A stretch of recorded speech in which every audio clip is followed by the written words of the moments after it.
And we're now joined by the driver of our race-winning car, the number 2 Auto Trader Ford, Brad Keselowski. We will open it up to questions for Brad. We'll start in the back with Kathy and then go to Jerry.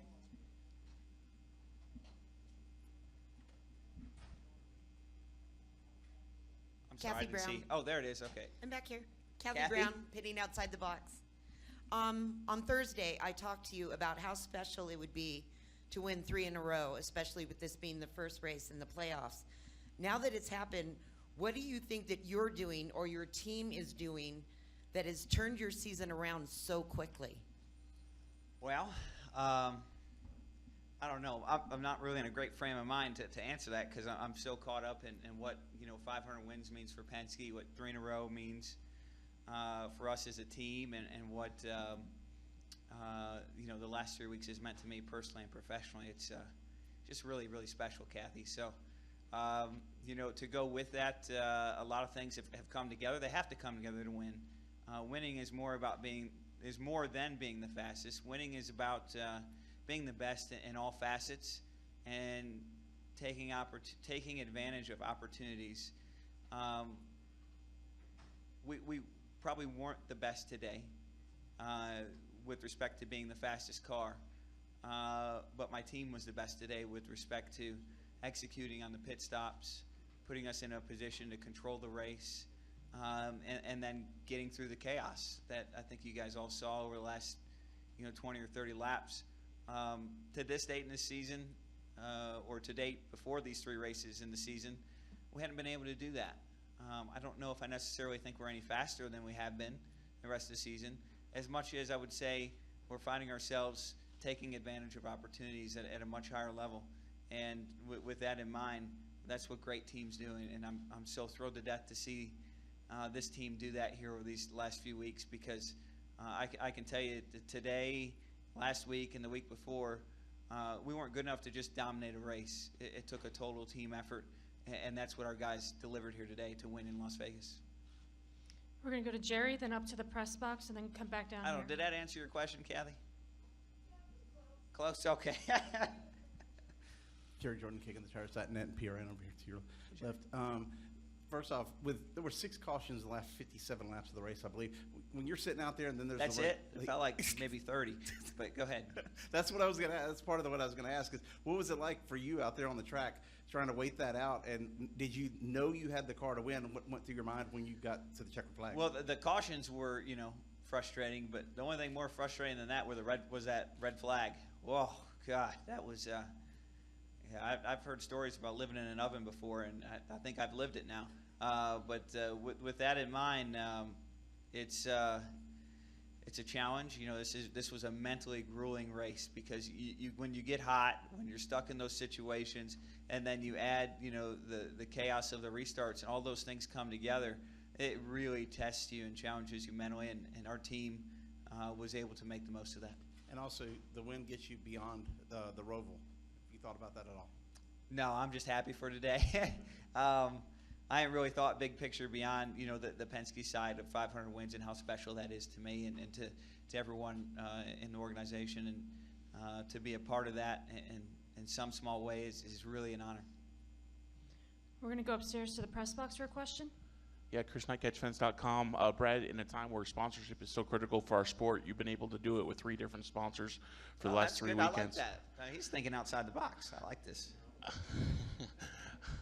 How important is that for you? I think it's really important. I was talking to Joey Logano before the start of the race, and we got to looking at our uniforms, and I think I counted 23 different sponsors on my uniforms of some kind, I should say.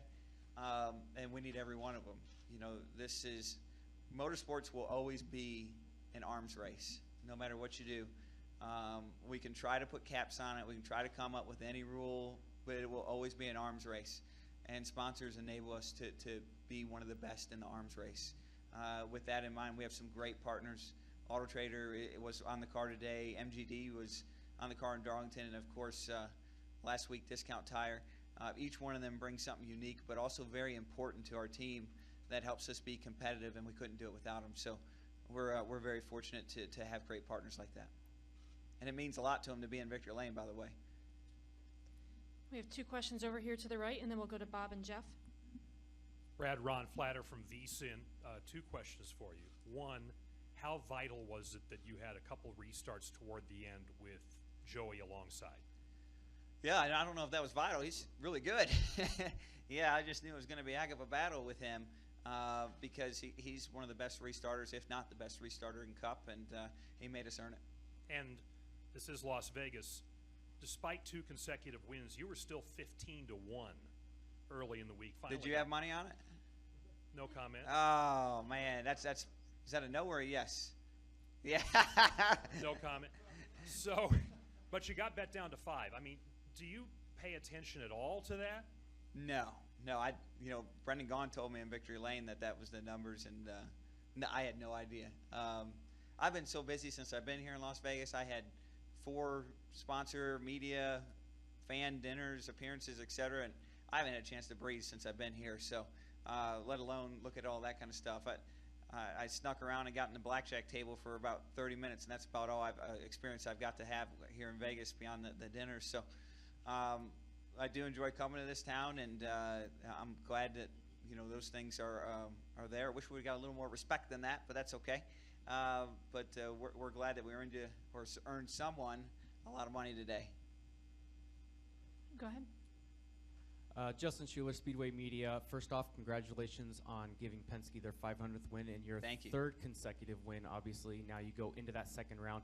All season long, especially during the first 21 races, we've been talking about that big 3, but it seems like they've fallen off these past few races. When we asked that to Larson and Truex made a comment that it's about the big 4 going into Homestead. Do you feel like this win has solidified your team to be part of that conversation? No, I don't. I feel like we're proud of this win, but it's one win in a long grind. And there's 9 weeks of long grinding left.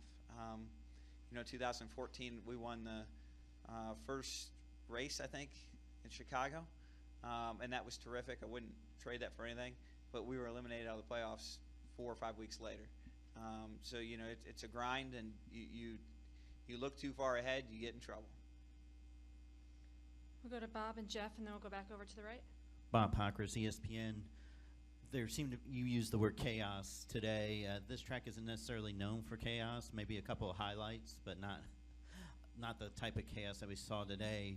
Is that because it's the playoffs, or is it just because it was just like 100 degrees and nobody really knew what they had? I'm sure 100 degrees plays a factor in that. It's so darn hot that cars were blowing tires and things were happening that probably wouldn't happen if it was cooler out. But beyond that, I can't really speak. I haven't seen exactly what happened in the individual accidents, and I would probably try to break them down before giving a great answer to it. But I certainly understand where you're coming from, Bob.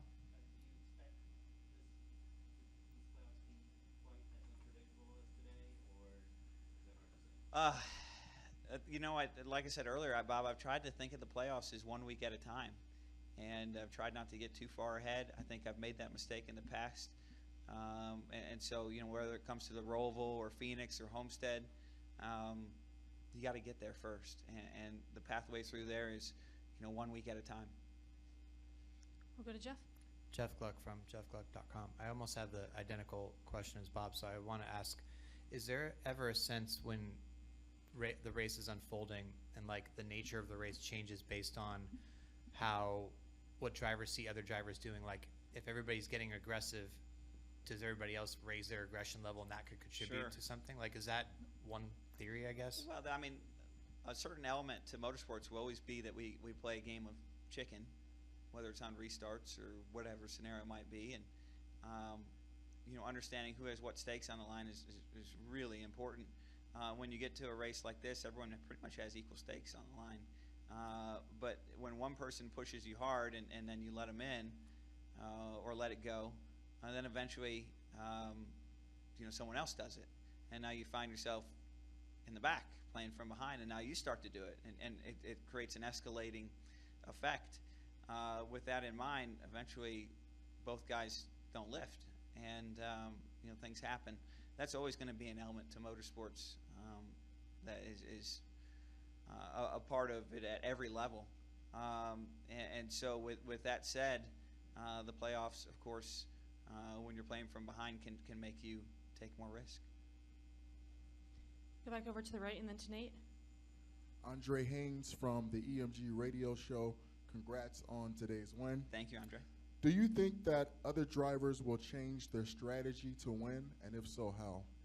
I don't know who's in what point situation, but one of the things about this format is it definitely changes people's strategies as you get towards the cutoff races, if you're from behind or if you're way ahead.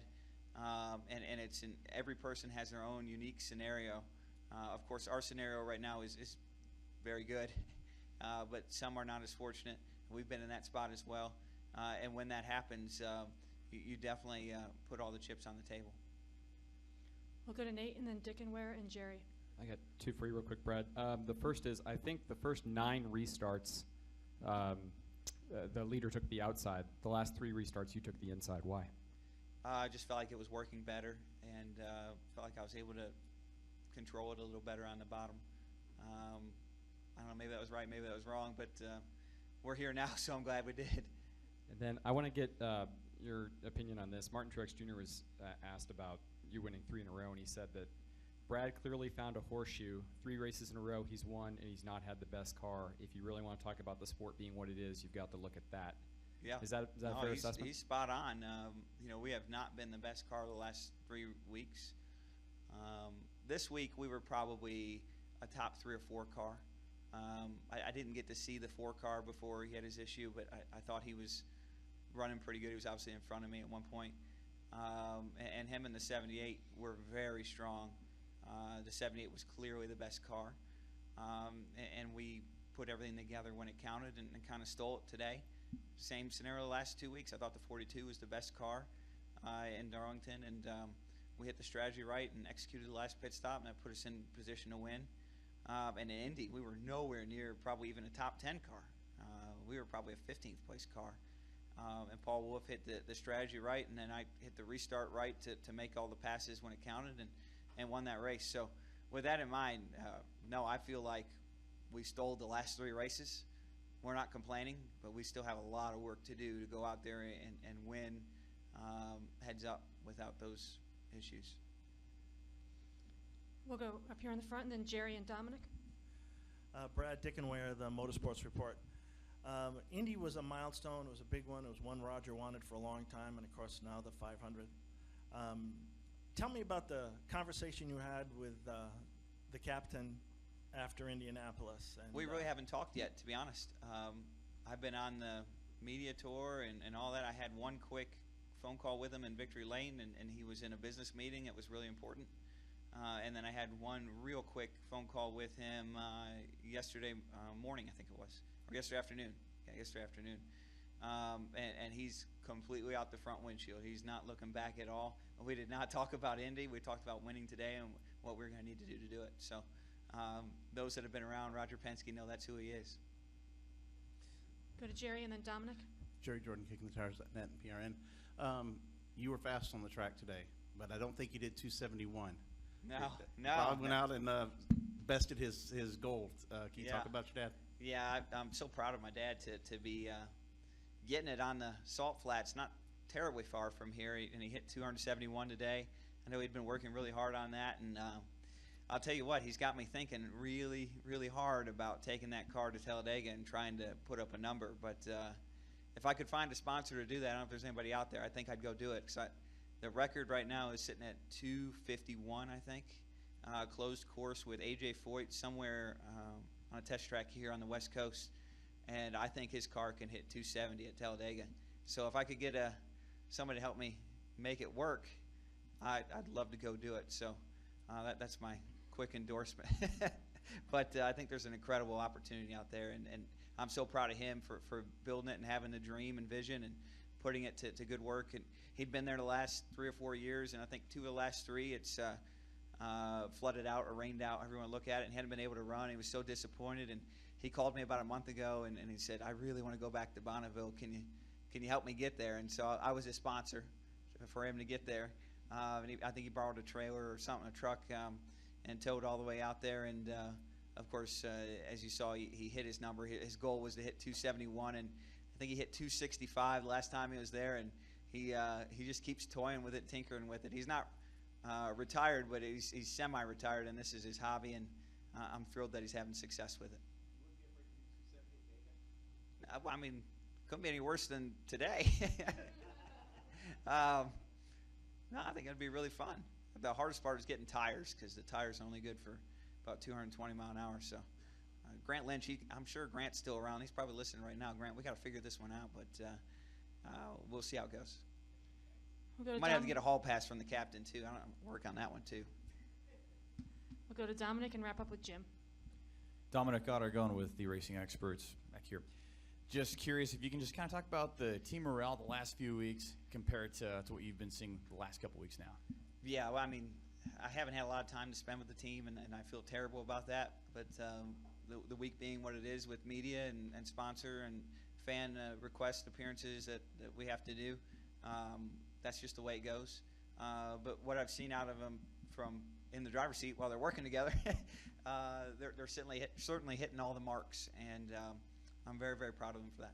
Have you noticed any difference from like 3 or 4 weeks ago to now? We're just faster. We're faster on pit road than we've ever been. Going to wrap up over here on the left with Jim.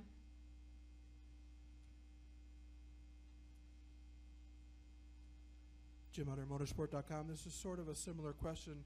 You mentioned it a little bit in Victory Lane, but whether or not you think you have the speed to compete, or you lucked into some of the wins, where do you feel your team, obviously without the team that was behind you today or the last couple of weeks, you wouldn't have been able to capitalize on the circumstances. Sure. Where do you feel your team ranks as far as some of the others that are the best? Well, I mean, the last few weeks we've been a top 2 or 3 team on pit road, and I think I look at our season, and I look at this season, and I look at seasons past. We find a way to win as a team when we have at least one strong card, right? That strong card might be a fast car, it might be fuel mileage, it might be pit road. Over the years, we've always found a way to take our strong card and put it in victory lane. And quite honestly, the only strong card we've had this year until now has been the plate tracks. We've had good speed there, good tactics, and we were able to win the Clash. But other than that, we haven't been able to put together the wins for a number of reasons, from crash fest races that have kind of tied us up to some mistakes on my part. With that in mind, the pit crew is, before these last 3 weeks, has never been the strongest suit of the two team. Right now, it's the strongest part of our equation, part of our team. And with that in mind, we're putting that to good use with these last 3 weeks, because without it, we couldn't have won. All right, Brad. Well, congratulations on the win. Thank you, guys. Appreciate you hanging around, and hope we had a good time.